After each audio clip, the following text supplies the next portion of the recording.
Hop. Voilà, donc on vient d'en parler. Toutes ces notions, elles se traduisent aussi dans les contenus du média que nous sommes, TF1. Chaque jour, des millions de personnes choisissent de nous regarder et en ce sens, on a aussi un rôle à jouer. Pour en parler, je vous propose d'accueillir les patrons de l'antenne. Ara Aprikian, qui est directeur des programmes du groupe TF1. Thierry Tuillier, qui est patron de l'information et qui sera accompagné de Valérie Nataf, adjointe à la direction de la rédaction de LCI, et Régis Ravanas pour la publicité et les différentes marques du groupe.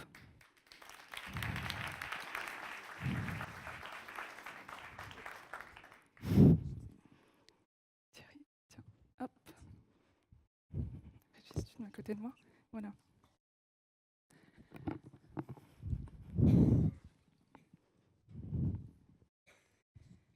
Ara, on va commencer avec vous. Donc, vous êtes responsable des programmes du groupe TF1, responsable de tout ce qu'on diffuse dans le divertissement, les fictions, etc.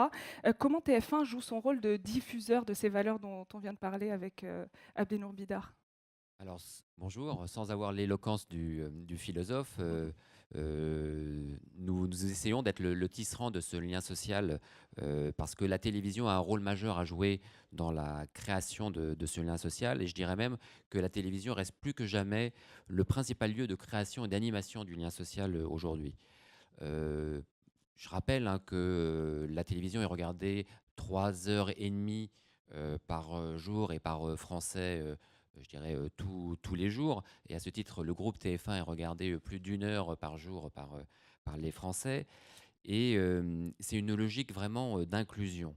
Au moment où la dynamique des réseaux sociaux, l'hypercommunication a une tendance à la fragmentation, à renforcer, je dirais, les idées reçues, à faire en sorte que la logique algorithmique fait qu'on regarde ce qu'on aime déjà, on renforce, je dirais, ses goûts et des fois ses idées préconçues, pourquoi pas ses préjugés.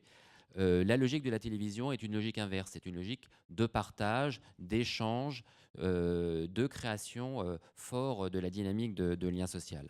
Et à TF1, TF1 comme leader a la responsabilité d'animer et de résister à cette tentation, je dirais, d'atomisation du discours et de préserver un espace de lien social riche, qui prône l'inclusion, qui est à la fois un miroir, mais un miroir, c'est pas suffisant, un acteur également de la transformation de la société.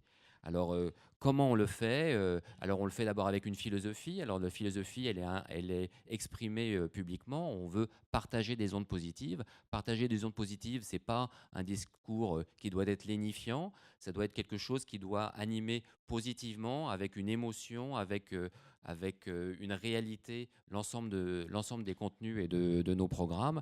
Et on essaye de le faire sur des sujets qui sont quelquefois pas toujours faciles à traiter, mais qui, je crois, montrent la volonté du groupe de tisser ce lien, d'être ce tisserand et de raconter, de faire changer le regard aussi de nos concitoyens sur un certain nombre de sujets. Et je vais prendre peut-être un ou deux exemples pour dire ça de façon un peu plus concrète.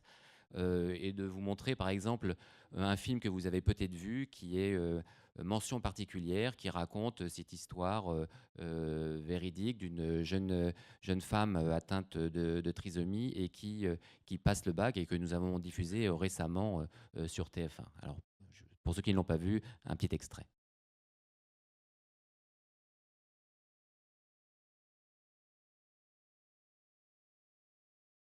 Le père de Laura Carmin, elle a droit au tiers-temps supplémentaire et à un ordinateur. Sans dérogation, je peux rien faire. Il n'y a pas besoin d'une dérogation pour voir que ma fille est trisomique. C'est hyper en fait, quelqu'un comme toi qui passe le bac. En France, c'est la première. Ah non! Il perturbe le bon déroulement des épreuves. Pour elle, c'est 10 fois plus dur que pour les autres candidats. Au lieu de l'aider, vous l'handicapez encore plus.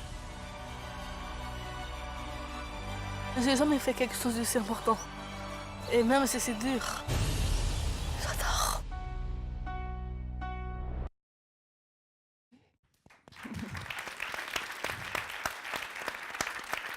Alors, cette fiction a beaucoup touché, je crois, le public. Elle a connu un succès extraordinaire. Plus de 6,5 millions de téléspectateurs l'ont regardée. Je pense qu'elle a profondément enfin, je crois qu'elle a profondément transformé le regard de personnes qui ne voulaient pas affronter cette réalité de la maladie et qui on a permis de le faire à travers justement cette fiction. Et pourquoi on a réussi à le faire? Peut-être que je le développerai tout à l'heure.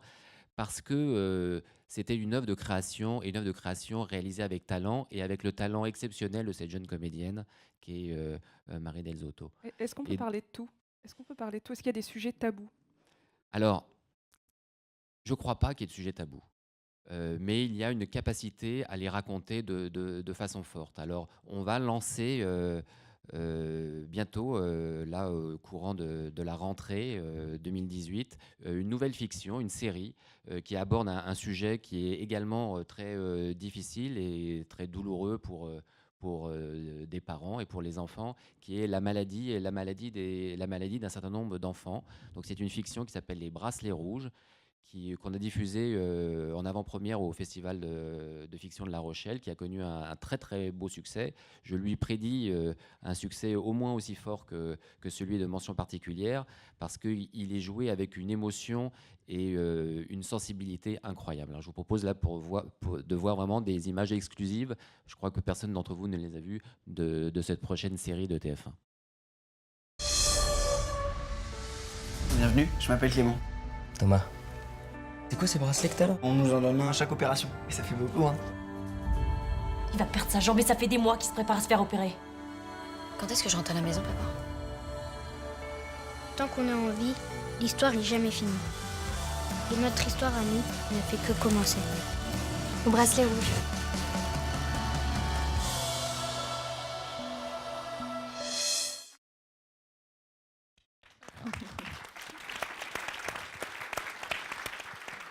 Alors, pour répondre sur est-ce qu'on peut traiter de tous les sujets, je crois aujourd'hui qu'on peut traiter de tous les sujets. Il n'y a pas de sujet tabou. En tous les cas, nous, on s'interdit d'avoir des sujets tabous. Je dirais que le seul tabou, pour nous, c'est la créativité et c'est le talent de ceux qui nous proposent les sujets. Parce que on ne fait pas non plus de la télévision simplement avec des bonnes intentions. Donc, on l'a fait avec du talent, de la créativité et je dirais une grande forme de savoir-faire. Donc, on ne convoque pas les téléspectateurs par injonction. On ne leur dit pas il faut que vous regardiez parce que c'est bien de regarder.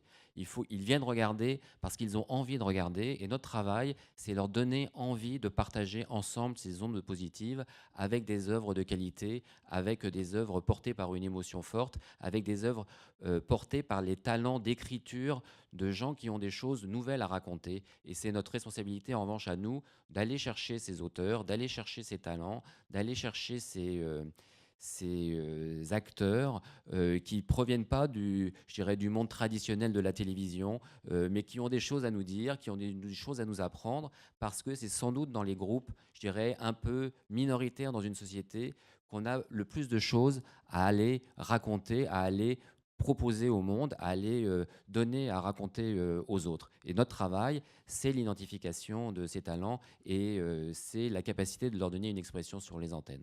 Alors, il faut le faire, il faut reconnaître, faut le dire avec modestie, mais avec une ambition forte. Il faut faire plus dans cette direction, il faut être mobilisé dans cette direction, mais il faut être mobilisé avec la bonne intention, c'est-à-dire de savoir identifier, trouver et promouvoir les talents. Merci, Ara. Je crois qu'on peut l'applaudir. Thierry, comment on retrouve, donc je rappelle que tu es patron de l'information, donc LCI, TF1 et de tout le groupe. Comment est-ce qu'on retrouve cet effet miroir dont vient de parler Ara dans nos journaux? Alors d'abord, et pour rebondir sur ce que disait aussi Abdenour Bida, on n'a pas forcément vocation à être le JT des bonnes nouvelles. Je rappelle qu'effectivement, quand on est journaliste, on parle souvent de la plume dans la plaie, c'est un des grands maîtres du journalisme, et c'est vrai qu'on est plutôt porteur, a priori, des mauvaises nouvelles. Mais il se trouve qu'à TF1 et sur LCI, l'idée est quand même d'essayer de porter toute l'énergie vivante de la société française.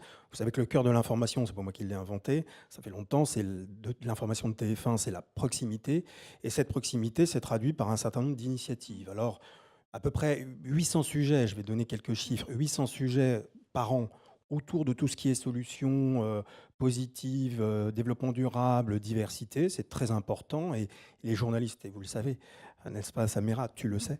Les journalistes de TF1 sont très engagés dans cette voie et on va poursuivre, on va continuer, on va amplifier évidemment ce mouvement. Mais c'est aussi des opérations, notamment au 13h, SOS Village, on parlait des territoires, très important les territoires, et Jean-Pierre Pernaut et son équipe du 13h ont lancé depuis pas mal d'années cette opération qui consiste donc finalement à lutter contre les déserts ruraux. C'est aussi l'inclusion d'une certaine manière, et c'est très important. Et puis il y a la semaine de l'emploi, du travail, enfin bref, il y a plein d'initiatives lancées au niveau des journaux, très importantes, et qui vont être poursuivies et sans doute même amplifiées à partir de l'année prochaine. Et un dernier mot, avant peut-être de parler avec Valérie de LCI, un mot aussi sur, j'allais dire, à l'intérieur de l'entreprise, tout ce qui a été fait, le plan d'action, notamment par mon prédécesseur, c'est-à-dire Catherine Nel, que je salue ici, et qui a effectivement lancé un plan d'expertise, un plan de place aux expertes femmes, notamment dans les JT et dans les magazines. Eh bien, ce plan-là va être poursuivi et amplifié aussi à partir de 2018. Alors, on reviendra sur la question de la parité tout à l'heure, si tu veux bien. Valérie, donc tu es adjointe à la direction de l'information de LCI. Est-ce qu'une chaîne d'information en continu, c'est une chaîne des mauvaises nouvelles, ou est-ce qu'il y a des créneaux quand même pour ce journalisme de solution dont parlait Thierry? Alors, bien sûr, quand on choisit de parler d'actualité et de l'en parler en continu, ce sont souvent des mauvaises nouvelles. Mais nos journalistes, nos intervenants, nos émissions sont aussi aux côtés de ceux qui font les tisserands dont parlait notre philosophe tout à l'heure. Mieux même, nos journalistes sont en immersion avec eux. Par exemple, il y a une émission qui s'appelle Vie leur vie. Marianne Cotenoff et Catherine Coulet ne se contentent pas de tendre leur micro, elles vont à la rencontre. Alors, elles vont à la rencontre des enfants en situation de handicap qui font du sport, elles vont à la rencontre des habitants des quartiers qui se bougent, hein, c'est le titre de l'émission, ou encore à la rencontre des Roms dans des campements de fortune. C'est un journalisme, et on y tient beaucoup sur LCI, qui privilégie le je. Nous n'avons pas seulement des sachants, des experts qui dissertent sur une question, mais des interlocuteurs qui, encore une fois, disent je, et des intervenants qui sont très souvent issus de la diversité. Et puis il y a une autre émission qui est vouée à ces sujets, on va dire en prise avec l'actualité. C'est Sylvia Amicone qui a initié cette initiative. Cela s'appelle Tous acteurs du changement. Alors par exemple, elle a parlé il y a une semaine de ce centre unique en France qui prend en charge toutes les souffrances infligées, les violences faites aux femmes, souffrances psychologiques, mais aussi chirurgie réparatrice pour les femmes excisées, par exemple. Et puis, ce sont des entrepreneurs engagés dans le développement durable. Un autre thème fort, je dirais, de l'actualité, comme hier, ça a été Bertrand Piccard, l'homme du Solar Impulse. Donc, vous le voyez, notre antenne accorde une part non négligeable aux initiatives dites positives, en tout cas à ce qui fait du bien, à ce qui répare, pour reprendre encore une fois vos termes. La ligne éditoriale de LCI, c'est le débat d'idées pour que les téléspectateurs se fassent une opinion. Est-ce que vous êtes vigilant sur la diversité des opinions? Évidemment, ça c'est vraiment, pardon du cliché, c'est notre ADN, la diversité d'opinions, c'est ce qui fait LCI. On est bien loin de la pensée unique, bien loin de ce que certains appellent la bien-pensance. Nous privilégions les aspérités, ce que j'aime bien appeler moi les aspects urticants. Et pour faire vivre cette diversité d'opinions, nous composons des plateaux très différents de ce qui se fait ailleurs. David Pujadas, dans 24 heures en question, il n'y a pas très longtemps, avait une émission consacrée aux différentes formes de racisme qui font jour dans notre société. Et bien, comme par hasard, les 5 intervenants qu'il avait sur son plateau étaient des gens qui étaient les premiers concernés par ces formes de racisme en raison de leur couleur de peau ou de leurs origines. Cela produit une émission très réussie, au point de vue de l'audience, Thierry, et avec des voix dissonantes sur un sujet plutôt clivant. Et puis, bien sûr, nous sommes très attentifs à la parité. Alors, je vais vous donner des chiffres. J'ai fait un petit peu de mes devoirs.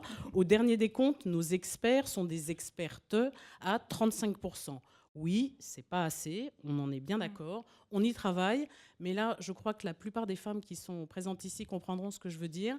C'est très difficile de faire venir des femmes sur un plateau pour qu'elles parlent en disant « je », parce que le plus souvent, elles se sentent illégitimes à le faire, et on a un travail de pédagogie à faire aussi auprès d'elles. En revanche, dans la rédaction, c'est exactement 50% pour toutes nos incarnations.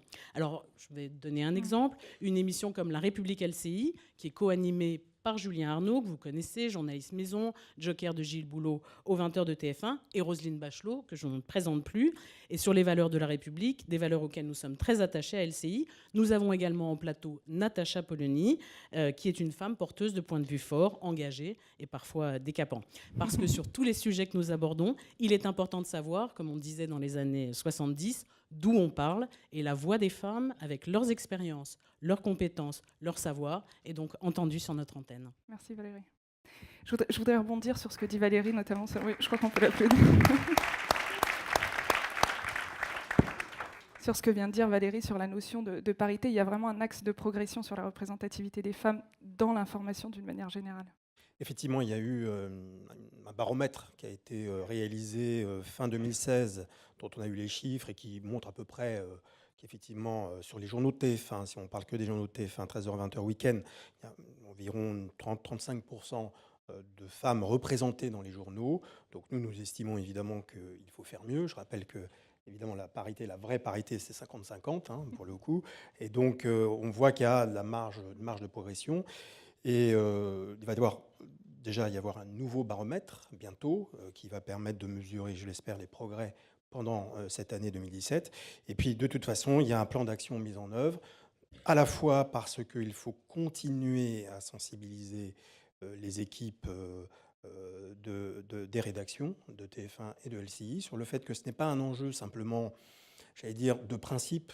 C'est aussi une question de juste représentation de la société. Quand on a un média qui s'adresse à entre 5 et 6 millions de personnes tous les soirs ou tous les 13 heures, puisque c'est le cas du 13 heures, il faut pouvoir ressembler à l'ensemble de la population. Voilà, on ne peut pas s'adresser à une niche ou à un segment de cette population. Donc c'est une nécessité. C'est non seulement bien pour la société, mais c'est aussi une nécessité. Donc ça veut dire qu'il faut former, il faut sensibiliser, et ce plan d'action va se mettre en place avec un outil aussi qui doit permettre de rassembler notamment, puisqu'on sait, et d'autres expériences par le passé me l'ont prouvé, que ce n'est pas si facile que ça de faire venir des expertes femmes, effectivement, sur les plateaux. Qu'est-ce qui bloque, justement? Ce que disait Valérie, je crois, qui est quand même parfois, tout ça va en s'améliorant, faut être honnête aussi par rapport à quelques années en arrière, mais il y a encore un petit sujet de légitimité ou d'auto-confiance, ou je ne sais pas, enfin d'auto-évaluation, et il faut faire parfois un peu plus de temps, c'est le cas notamment sur LCI, pour convaincre des femmes de venir en expertes sur nos plateaux pour parler de politique étrangère, de politique ou d'économie. Honnêtement, ça va mieux. Mais il y a encore un travail à faire, et c'est ce travail-là qui doit commencer à l'intérieur des rédactions pour inciter, d'une manière très volontariste, les journalistes, rédacteurs en chef et journalistes, à privilégier la diversité sur le reste. Voilà, on ne parle pas de quotas, mais il faut être volontariste, sinon on n'y arrivera pas. Donc ça, c'est évidemment une des priorités en 2018. Puis l'outil qui a été mise en place par Christelle Chiroux, qui est dans la salle, je l'ai vu, autour des expertes, avec des contacts, et je pense qu'il faut l'enrichir. Il faut créer des automatismes. Il faut l'enrichir, il faut le porter à la connaissance du plus grand nombre au sein des rédactions. Voilà, et puis faire cet effort d'aller chercher, encore une fois, des personnalités qui ne sont pas forcément dans la lumière, qui ne sont pas forcément connues du grand public, mais qui permettent de renouveler aussi notamment les expertes et les experts, voilà, qu'on n'est pas toujours les mêmes. Et c'est parfois un arbitrage entre la nécessité d'aller vite, notamment sur une chaîne info, il faut aller vite, donc on a vite des contacts, toujours les mêmes, et la nécessité d'ouvrir finalement nos plateaux à d'autres personnes, d'autres visages, et c'est absolument indispensable. Donc ça, c'est le point évidemment très important, diversité homme-femme, mais il y en a un autre sur les solutions, puisqu'on parlait de ça. C'est vrai qu'aujourd'hui, on reste encore journaliste dans, j'allais dire, le fait de dire les faits, d'une certaine manière, de les analyser, de les éclairer, c'est notre rôle, et parfois ils sont très souvent malheureusement pas toujours de très bonnes nouvelles, mais il y a aussi un nouveau segment qui se développe beaucoup, qui sont les solutions, le journalisme de solutions. Et c'est vrai que nous y croyons pas mal, et donc on est en train de travailler sur un projet en marge, indépendamment des journaux, en marge des antennes, de plateformes qui permettent d'agréger tous ces contenus concrets, de solutions qui permettront peut-être, je l'espère aussi, aux Français qui s'intéressent à ces questions-là, de collaborer, de coopérer, de nous apporter finalement aussi leur regard sur ces différentes thématiques que sont le développement durable, le logement, la santé, etc. Et donc c'est un projet que nous menons, que nous lançons, et nous espérons pouvoir effectivement le concrétiser courant 2018. Merci Thierry. Régis Ravanas, TF1. Oui. TF1, c'est aussi une chaîne privée qui vit avec et grâce à la publicité. Là, spontanément, on ne voit pas forcément le lien entre toutes ces valeurs de diversité, de solidarité et la publicité. Et pourtant, là aussi, votre service agit en ce sens. Est-ce que vous pouvez nous expliquer concrètement une ou deux actions que vous menez ? Oui, alors évidemment, le temps d'antenne, c'est aussi un temps de publicité pour des annonceurs qui, eux aussi, portent la bonne nouvelle, leur bonne nouvelle. Mais ce que nous avons décidé, nous, chez TF1, et depuis pas mal de temps, c'est de consacrer une fraction de ce temps à des actions qui nous tiennent à cœur, des actions qui sont solidaires, qui sont des actions au service de la diversité, enfin de toute une série de causes RSE. Ça représente 130 associations qui, chaque année, sont soutenues.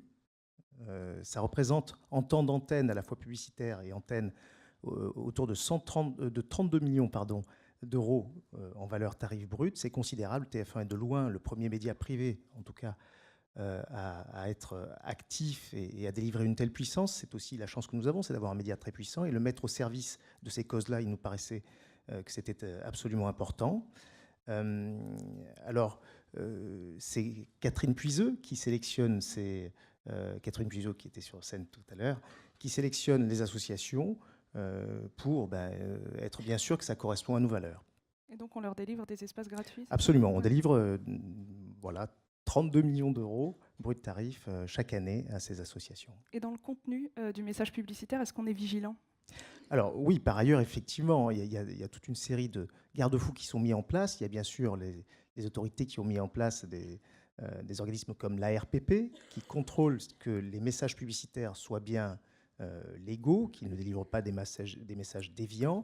Il y a au-delà de ça le CSA qui est l'arbitre ultime. Et puis nous avons ici, chez TF1, des équipes qui regardent tous les messages publicitaires et qui font en sorte d'éviter que des messages qui ne sont pas en correspondance avec nos valeurs puissent être diffusés.